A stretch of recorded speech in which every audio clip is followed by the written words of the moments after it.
Dimas Producciones presenta El Otro Medio, un programa íntegramente ambiental. Idea, realización y producción y conducción, el doctor Juan José Dimas. Amigas y amigos, último programa del año. Y ustedes recordarán que durante el 2014 hemos realizado varias entrevistas a embajadores de países extranjeros residentes en Argentina.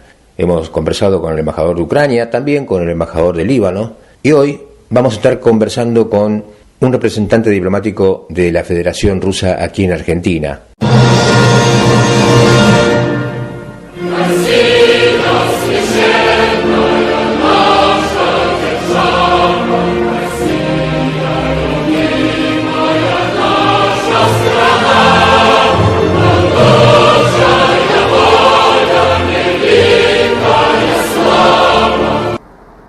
Amigas y amigos, continuando con nuestras entrevistas a representantes diplomáticos de los países que tienen relaciones con Argentina y que están con sus sedes diplomáticas aquí en Argentina, ahora estamos en la sede diplomática de Rusia, la Federación Rusia y la Federación Rusa. Y estamos conversando con el doctor Dmitry Belov, que es ministro consejero en la embajada. ¿Desde hace cuánto tiempo está en Argentina? Desde hace 5 meses. Llegué 5 meses. En julio. En julio de este año llegó, primera vez que llega a Argentina. Bueno, conocí antes ese país porque estoy trabajando en Uruguay y a menudo cruzando el charco, como dicen acá. Entonces conozco la ciudad, pero ahora claro que un poco mejor que antes, ya empezando a trabajar acá. A propósito del trabajo que lo lleva a estar acá en Argentina como ministro consejero, las relaciones bilaterales Argentina y la Federación Rusa se han incrementado. ¿Por qué carriles están hoy, en la actualidad, 2014, 2015? ¿Cuáles son la actualidad y las perspectivas? Estamos muy satisfechos con las relaciones entre nuestros dos países. Tenemos relaciones de la Asociación Estratégica, lo que fue confirmado durante la última visita oficial a Buenos Aires de nuestro presidente Vladimir Putin, que tuvo lugar en julio de este año. Tenemos cooperación por varios lineamientos en la esfera política. Este año y el año pasado cooperamos muy intensamente dentro del Consejo de Seguridad de la ONU, cuyo miembro no permanente fue Argentina, y en otras estructuras de la ONU también tenemos muy estrecha y fructífera cooperación en cuanto al apoyo mutuo de las candidaturas en varios organismos internacionales, etcétera, etcétera. Compartimos los mismos valores en cuanto a los principios de la agenda internacional otra esfera de interacción son relaciones económico-comerciales. También, claro que hay... ¿Y sobre qué aspectos en las relaciones económico-comerciales? Nuestro objetivo es diversificar nuestras relaciones, porque todavía tenemos que reconocerlo, la mayor parte de esas relaciones es puro comercio. Comercio. Sí, y quisiéramos ampliar un poco más porque tenemos posibilidades de intercambiar tecnologías, algunas ideas innovadoras en otras esferas. Los temas que nos interesan son energía, ante todo. Ahora parece que en una licitación que tuvo lugar hace poco, nuestra compañía, que forma parte de un consorcio junto con varias compañías argentinas, compañía rusa Interrao, ganó esa licitación para construir la hidroeléctrica Chihuahua. Yo digo, parece que sí, falta algo para concretizarlo, pero todo indica que sea así precisamente. Y también tenemos planes de participar en la construcción de la central nuclear, también Atucha, Atucha 4, si no me equivoco, Atucha 5, porque hay diferentes tecnologías y yo no sé cuál de esas cifras es más correcta, digamos, pero se trata de la posibilidad de también participar en este proyecto. Además, desde hace mucho tiempo ya nuestros barcos participan en el abastecimiento de la campaña antártica argentina. Cierto, cuando tuvimos el accidente con nuestro buque, que lamentablemente todavía no ha podido volver a las aguas argentinas, se han procedido a obtener un buque ruso que está yendo a la Antártida como rompehielo y también en otros servicios que nuestros ciudadanos argentinos en la Antártida y en las bases que tenemos están.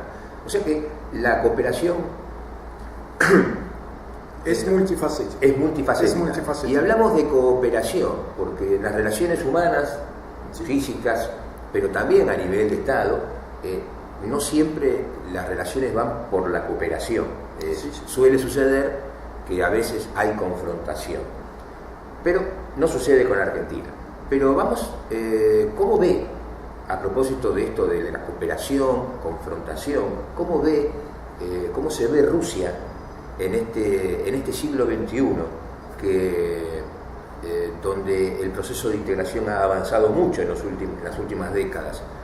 Habló de un tema, energía, de la cooperación con Argentina, pero ¿cómo se ve Rusia dentro de este contexto internacional demandante de energía precisamente por el crecimiento poblacional y por el otro lado, al ser crecimiento poblacional, también es demandante de alimentos? Y un tercer aspecto, pero que lo vamos a ir dividiendo, es el impacto, ¿no? Porque más energía, más habitantes, hay un impacto sobre el ambiente. ¿Cómo ve Rusia su participación en este contexto mundial? Bueno, en cuanto a la energía, Rusia posee muchos recursos naturales, hay yacimientos del petróleo, del gas natural, del carbón, etcétera, etcétera, y claro que es una ventaja desde un punto de vista para nosotros. Desde otro punto de vista es una desventaja porque a veces frena el desarrollo de la industria manufacturera.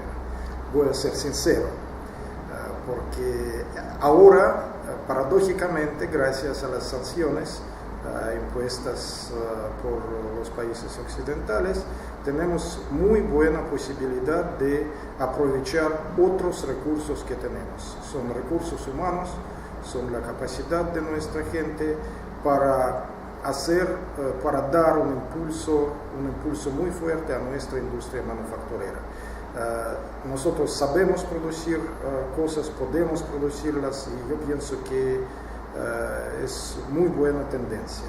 En cuanto a los alimentos, también porque claro que algunos alimentos los compramos en otros países y en los países de América Latina en particular, pero también tenemos posibilidades de incrementar nuestra propia producción. Y lo estamos haciendo, ya se nota eso en nuestros supermercados. Para nosotros es muy buena tendencia. En cuanto a la ecología, sí, es un problema que, digamos, nos preocupa también como a todo el mundo, y tratamos de hacer todo lo posible para minimizar el impacto de la producción hacia la naturaleza. Yo sé que hay varios movimientos de los verdes dentro de la Federación de Rusia que están luchando por eso y logran muchos éxitos. Es decir, que Rusia sigue la tendencia mundial en ese sentido de tratar de minimizar ese daño.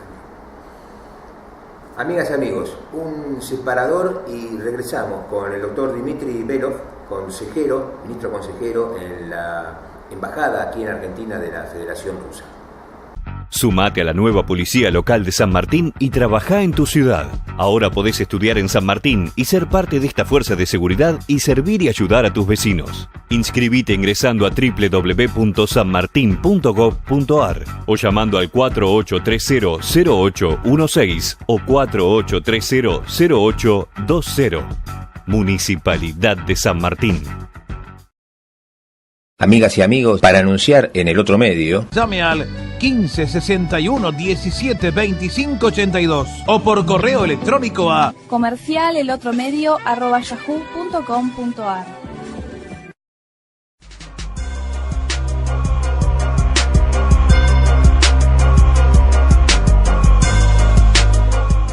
¿Necesita asesoramiento jurídico?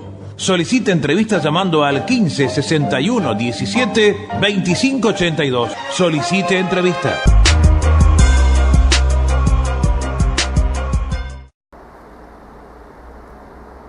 En el bloque anterior hablábamos de tres aspectos: ambiente, hablábamos de alimentos, hablábamos de energía, hablamos de la cooperación internacional entre la Federación Rusa y la Argentina. Hablamos del contexto internacional en el cual Rusia se inserta en esos tres aspectos. Y hablábamos de cooperación y lo anteponíamos al término confrontación, y el doctor mencionó que gracias a las sanciones impuestas por algunos países, esto ha hecho como que Rusia se miró a sí mismo y vio dónde hay capacidades quizás ociosas, quizás dormidas, quizás no valoradas en su medida, pero que precisamente por esta necesidad de mirarse hacia sí mismo salieron y están dando beneficios, como señaló. Exactamente. Beneficios para la economía rusa, por supuesto. Ahora, continuando con esto,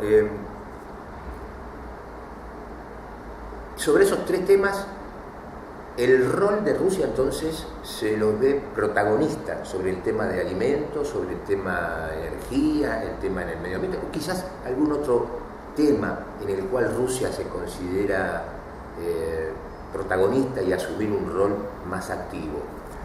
Bueno, Rusia juega un papel muy importante en los procesos de integración en el espacio postsoviético. Tenemos varios organismos, organizaciones donde Rusia juega el rol primordial.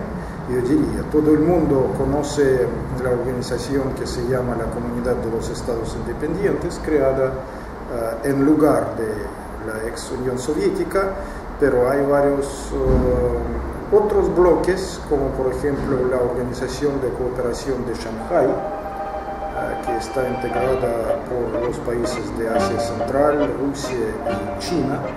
Hay muchos países observadores que también están interesados en participar en esos procesos, y el objetivo principal es garantizar la seguridad de esos estados. Estamos formando una unión euroasiática que ya empieza a funcionar formalmente desde el 1 de enero de 2015. Una novedad, un anticipo. Exactamente, integrada por Rusia, Bielorrusia, Kazajstán y Armenia, que ya es un espacio prácticamente unido económico.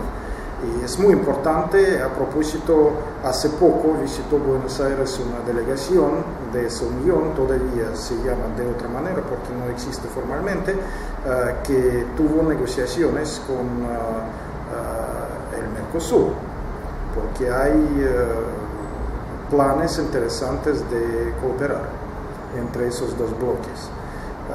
Hay otros varios organismos en el espacio postsoviético donde Rusia, siendo el país más grande con la mayor población, juega el rol primordial también.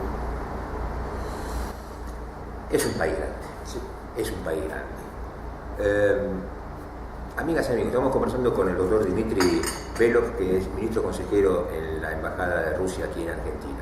Y como para avanzar un poco más y ir finalizando esta entrevista, ¿cómo observa Rusia el desarrollo de su relación bilateral con un país, Ucrania, que perteneció en la era soviética a la gran Unión de Repúblicas Socialistas Soviéticas y que luego, a través de un referéndum, decidió en la post-soviética escindirse, independiente, precisamente con sus problemas internos que tiene hoy Ucrania? ¿Cómo ve Rusia esta relación con el país y cómo ve Rusia lo que sucede adentro de Ucrania? Este conflicto que lleva un año, primero pacífico y luego al interior de Ucrania bélico. Sí, exactamente. Primero yo quisiera subrayar que en el año 1991, cuando se desintegró la Unión Soviética, todo fue conforme a la legislación, porque la Constitución de la Unión Soviética preveía la posibilidad de independizarse para cada una de las repúblicas soviéticas, ¿sí? Y Ucrania, como otros países hoy en día independientes, simplemente gozaron de esa posibilidad. Todo fue conforme con la ley. Lo que está pasando en Ucrania para nosotros es una lástima, primero porque somos hermanos.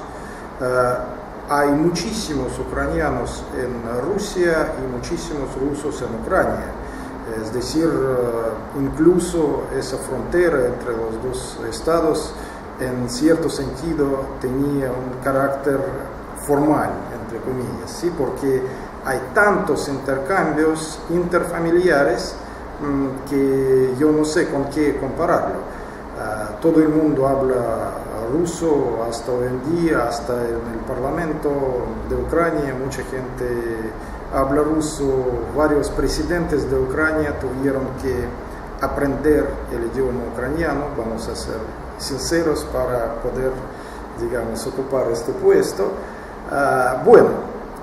Lo que pasó, lamentablemente, de hecho, en febrero de este año, lo que pasó fue un golpe de Estado apoyado lamentablemente por algunos países del occidente, cada país tiene derecho de resolver sus problemas, pero los que sufrieron más fueron las regiones orientales de Ucrania, principalmente la región de Donbass, porque la mayoría absoluta de la gente que vive ahí habla ruso y quería cierto grado de independencia, se puede llamarlo federalización, no importa cómo llamarlo, pero lo que sucedió, una de las primeras decisiones del nuevo gobierno en febrero fue prohibir la lengua rusa como segunda lengua oficial de Ucrania, lo que provocó primero descontento y después empezó lo que lamentablemente tenemos hoy en día. De hecho, hay separatismo, hay unas estructuras, digamos, paraestatales. En oriente de Ucrania hay muertos, hay sangre y eso nos preocupa muchísimo. Hay unos acuerdos, los acuerdos de Minsk, sí, que prevén un cese del fuego, una separación territorial en cuanto al frente de batalla, por decirlo así, de las tropas tanto ucranianas como de los denominados separatistas que buscan su autonomía. Sí. Recientemente hubo nuevas conversaciones. Hollande, el presidente de Francia, se acercó a Rusia, conversó con Vladimir Putin. Rusia dice a través de Vladimir Putin, sí, cese del fuego y ¿qué más? ¿Qué más se precisa para solucionar este conflicto que es interno de Ucrania, pero que en cierta medida o los involucra o los afecta. De hecho, hay sanciones económicas. Yo pienso que debe haber la voluntad política en Kiev, en la capital de Ucrania, para resolver ese problema, porque en todo caso estas regiones necesitarán cierto grado de autonomía. Para mí es evidente. Yo, siendo optimista, veo que hay Ucrania con una región de Donetsk, de Lugansk, que digamos vive como una autonomía, aproximadamente así. Y mucha gente habla de ese conflicto, pero pocos conocen los hechos que son bastante importantes para nosotros. Por ejemplo, más de 5 millones de ucranianos están trabajando en Rusia. Más de 5 millones de ucranianos trabajando en Rusia. Sí, y trabajaron en Rusia antes de que empezó el conflicto. Y después del conflicto, aproximadamente 1 millón de refugiados. 1 millón de refugiados. Sí, son cifras enormes y poca gente puede imaginar lo que sucede. De hecho, los refugiados los atiende Rusia. Sí. Naciones Unidas no los atiende. No, Rusia.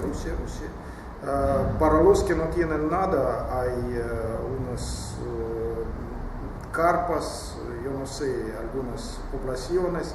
Ahora, como ya hace mucho frío, entonces viven en las escuelas, en los colegios, en las salas deportivas, no sé, pero eso es una realidad que no podemos ocultarla.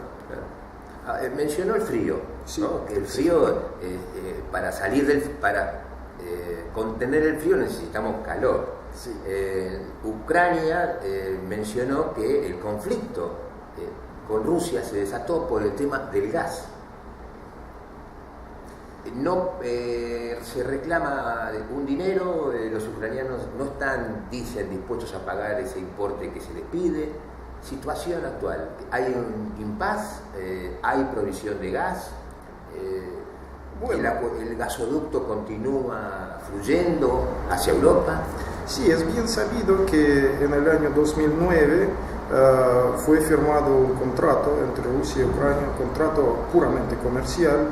Desde la parte ucraniana lo firmó la ex primer ministra Yulia Tymoshenko, que ahora está en la oposición en Ucrania. Existía ese contrato, estaba vigente, pero Kiev empezó a decir que no es justo, algo de ese tipo, e incluso con el descuento que prestó Rusia no estaba contento. Entonces tuvimos negociaciones bastante duras durante muchos meses, pero parece que ahora ya empezó a pagar Kiev por el gas. ¿Cuál es la cifra que se reclama Gazprom como empresa proveedora del gas a Ucrania? Se trataba de $385 por una tonelada métrica del gas natural, y ahora aproximadamente de esa cifra se trata. Ya hay cierto consenso sobre el tema, y lo más importante es que Ucrania no nos robe el gas que exportamos a Europa, porque lamentablemente esos hechos también tuvieron lugar. Espero que todo se normalice en ese sentido, pero parece que la situación, por lo menos para este invierno, es bastante estable. Bastante estable. Nosotros le agradecemos al doctor Dmitry Belov, ministro consejero de la Embajada Rusa aquí en Argentina, una breve conversación. Dadas las relaciones entre ambos países, se mencionaron títulos, pero podemos volver a encontrarnos en un futuro próximo y volver a conversar sobre los temas que interesan a Rusia, que interesan a la Argentina, que le interesan a un medio de comunicación independiente como El Otro Medio. Con mucho gusto y muchas gracias. Amigas y amigos, En cualquier momento volveremos a encontrarnos con información de la que a vos te importa. Gracias por estar ahí.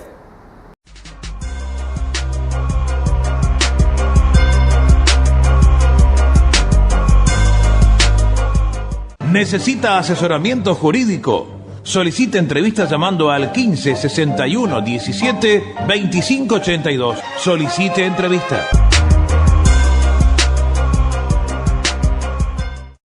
Sumate a la nueva Policía Local de San Martín y trabajá en tu ciudad. Ahora podés estudiar en San Martín y ser parte de esta fuerza de seguridad y servir y ayudar a tus vecinos. Inscribite ingresando a www.sanmartin.gov.ar o llamando al 4830-0816 o 4830-0820.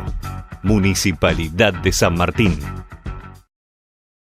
Amigas y amigos, para anunciar en el otro medio, Llame al 15 61 17 25 82 o por correo electrónico a comercialelotromedio@yahoo.com.ar. El valor del sentir, un programa hecho por psicólogos para todos, los martes a las 23 por AM 1590 Radio Stentor. Conducen el licenciado José Mena y la licenciada Laura Pomorsky. Síganos en Facebook, El Valor del Sentir, correo electrónico elvalordelsentir@gmail.com.